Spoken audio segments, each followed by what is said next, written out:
नमस्कार दोस्तों, fifth generation fighter jet का हवा आप पूरी दुनिया के अंदर सुन रहे होंगे।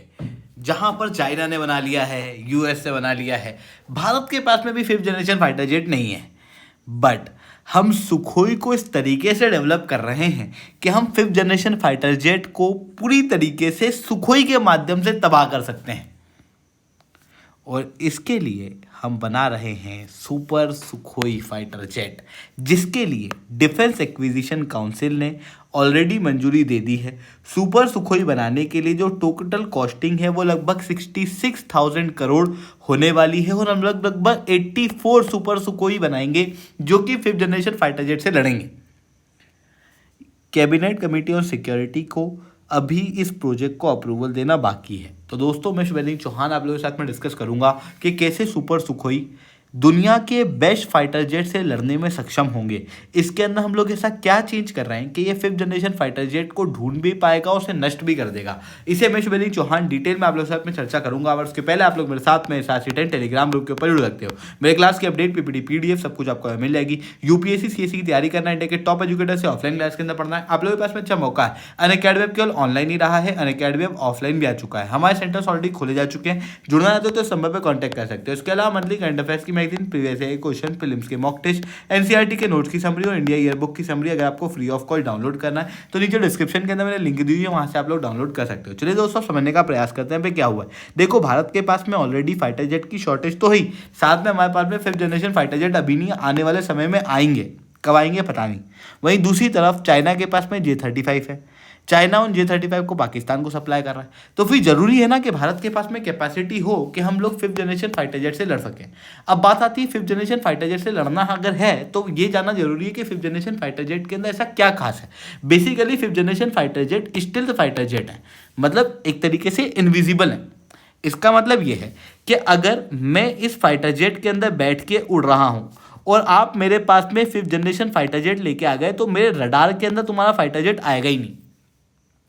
तुम मेरे पे कहीं से भी अटैक कर सकते हो, मैं रोता रहूँगा। कुल मिला के मेरा रडार जो है वो तुम्हारे फाइटर जेट को डिटेक्ट नहीं कर पाएगा। यही खासियत है फिफ्थ जनरेशन फाइटर जेट की। पर इससे लड़ने के लिए हमको एक मजबूत रडार की ज़रूरत है और वही चीज़ अब हम लोग कर रहे हैं सुखोई 57 के अंदर, सॉरी सुखोई 30 के अंदर। सुखोई 30 की अगर मैं बात करूं तो बेसिकली ये twin engine multi role fighter jet हैं जो कि भारत ने रशिया से लिए थे। लगभग 272, आज के समय पे लगभग 260 भारत के पास में देखने को मिलते हैं, जो कि 2002 के अंदर भारत के द्वारा कमीशन किए गए थे और अभी भी भारत की HAL की फैसिलिटी के अंदर ये फाइटर जेट बनाए जा रहे हैं। अब हमारा प्रयास है कि इन सुखोई 30 फाइटर जेट में से लगभग 84 फाइटर जेट को 60 से 65 हज़ार रुपये खर्च करके लगभग 10 साल के अंदर अंदर सुपर सुखोई के अंदर कन्वर्ट कर दिया जाए। सुपर सुखोई क्या है? तो बेसिकली देखो, हम लोगों को फिफ्थ जनरेशन फाइटर जेट से लड़ना है तो हमको क्या चाहिए? सबसे पहले तो हमको चाहिए कि हमारा रडार मजबूत होना चाहिए और दूसरा हमारे पास में जो मिसाइल सिस्टम है वो बहुत ही ज़्यादा पावरफुल होना चाहिए। और उसी के लिए हम लोग सबसे पहले रडार के ऊपर काम कर रहे हैं। रडार के अंदर जो M011M रडार अभी के समय पर सुखोई 30 के अंदर लगा हुआ है उसको हम लोग विरूपक्ष रडार से रिप्लेस कर रहे हैं। अब आप कहोगे सर ये विरूपक्ष रडार क्या है? तो देखो, हम लोगों ने उत्तम MK1 रडार बनाया था जो कि तेजस MK1A और तेजस MK2 के अंदर यूज आया था। ये इंडिजिनसली बना हुआ रडार है और इंडिजिनसली टेक्नोलॉजी की खास बात ही यही होती है कि इसको आप थोड़ा सा ट्विक करके किसी और हथियार के अंदर भी लगा सकते हो। और उसी के लिए हम उत्तम MK1 के अंदर थोड़ा सा चेंज करके उत्तम MK2 बना रहे हैं, जिसे हम लोग विरूपक्ष रडार भी कह रहे हैं। और क्योंकि सुखोई 30 को अगर आप देखोगे तो उसकी नोज में रडार को लगाने की एक बड़ी जगह है।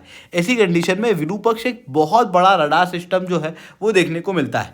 अगर मैं आपको यहाँ पर बताऊं तो आप थोड़ा सा इस इमेज को देखो। इस इमेज को अगर आप देखोगे तो यही है विरूपक्ष रडार। और ये विरूपक्ष रडार का जो पूरा सिस्टम आप देख रहे होगे ये इतना कॉम्प्लेक्स है कि ये अपने आप ही बहुत ज़्यादा सेंसिटिव हो जाता है और सेंसिटिविटी को नोट करने के लिए रेडिएटिंग एलिमेंट्स का प्रयोग किया जाता है। जनरली विरूपक्ष के अंदर जो हम लोग बना रहे हैं उसमें 1208 रेडिएटिंग यूनिट जो है वो लगी हुई हैं।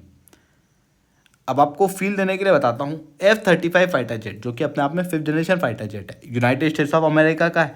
इसके अंदर जो रडार लगा हुआ है उसके अंदर लगभग 1200 रेडिएटिंग यूनिट है, मतलब इससे लगभग 2 गुना ज़्यादा रेडिएटिंग यूनिट हमारे विरूपक्ष रडार के अंदर होगी, जिसकी वजह से लगभग 20 टारगेट को एक साथ हम लोग आइडेंटिफाई कर पाएंगे, न केवल हवा में बल्कि ग्राउंड में भी और इवन नेवल स्ट्राइक करने में भी इस रडार की क्षमता रहेगी।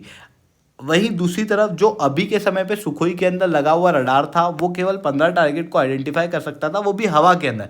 मतलब अब हम लोग जो है सुखोई को जो सुपर सुखोई बना रहे हैं ना, वो हर प्रकार के वॉरफेयर को लड़ने में सक्षम होगा, हवा के वॉरफेयर को भी, समुद्र के भी और लैंड के भी। इवन ये 5th जनरेशन फाइटर जेट को भी डिटेक्ट कर पाएगा, क्योंकि देखो आप अगर विरूपक्ष रडार की बात करें तो विरूपक्ष रडार की जो ओवरऑल कैपेबिलिटी है वो ये है कि वो 0.01 मीटर स्क्वायर का जो रडार क्रॉस सेक्शन है उसको 200 किलोमीटर दूर तक ढूंढ सकता है। और 5th जनरेशन फाइटर जेट होते क्या हैं, ये बनाए कैसे जाते हैं, तो जनरली इनको बनाने के लिए रडार क्रॉस सेक्शन इतना छोटा कर दिया जाता है कि वो रडार की पकड़ में आते नहीं हैं। अब अगर आप सुखोई को देखोगे तो सुखोई 0.1 मीटर स्क्वायर का रडार क्रॉस सेक्शन रखता है, हम उससे भी ज़्यादा सेंसिटिव रडार क्रॉस सेक्शन को डिटेक्ट कर पाएंगे। अब F-35 जो सबसे ज़्यादा सेंसिटिव है in term of radar cross section, उसकी भी यहाँ पर डिटेक्शन की जा सकेगी इस रडार के अंदर। इसी वजह से ये radar 5th generation fighter jet को डिटेक्ट करने में सक्षम होगा, इवन यूएस और रशिया के।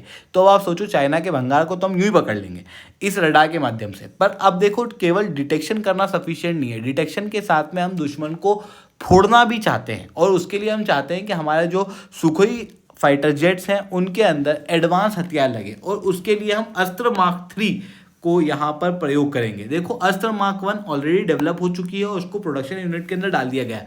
अस्त्र मार्क 2 और अस्त्र मार्क 3 इन दोनों के ट्रायल स्टेज अभी चल रहे हैं, और अस्त्र मार्क 3 के अंदर हम लोगों ने जो आगे की जो मिसाइल सीकर लगती है ना, इस मिसाइल सीकर को बहुत ज़्यादा सेंसिटिव बनाया है, जिसकी वजह से 5th generation fighter jet missile के अंदर डिटेक्ट हो पाते हैं और मिसाइल जो है वो 5th जनरेशन फाइटर जेट को तोड़ पाएगी। यानी कि जो 5th जनरेशन फाइटर जेट है जिनको हवाई इसलिए बनाया गया था कि डिटेक्ट नहीं हो सकते, और इसीलिए सारे देश जो है वो उसके लिए लड़ रहे हैं कि भाई हमको 5th जनरेशन फाइटर जेट चाहिए, हमको 5th जनरेशन फाइटर जेट चाहिए। हम लोगों ने एक ऐसी टेक्नोलॉजी बना ली है कि अब हम लोग 5th जनरेशन फाइटर जेट को तबाह कर सकते हैं, और इसके लिए जो प्रोजेक्ट है वो ऑलरेडी डिफेंस एक्विजिशन काउंसिल ने अप्रूव कर दिया है।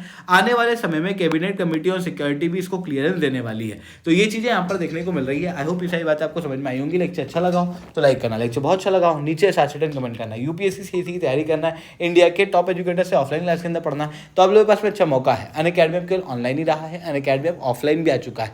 अगर आप जुड़ना चाहते हो तो इस नंबर पर कॉन्टैक्ट कर सकते हो। इसके अलावा मंथली करंट अफेयर्स की value previous year question, films के मॉक टेस्ट, एनसीईआरटी की नोट्स की समरी और इंडिया ईयर बुक की summary free of cost download करना है तो नीचे डिस्क्रिप्शन के अंदर मैंने लिंक दी हुई है, वहाँ से आप लोग डाउनलोड कर सकते हो। ठीक है दोस्तों, आज के इतना ही। That's all from my side. जय हिंद, जय भारत।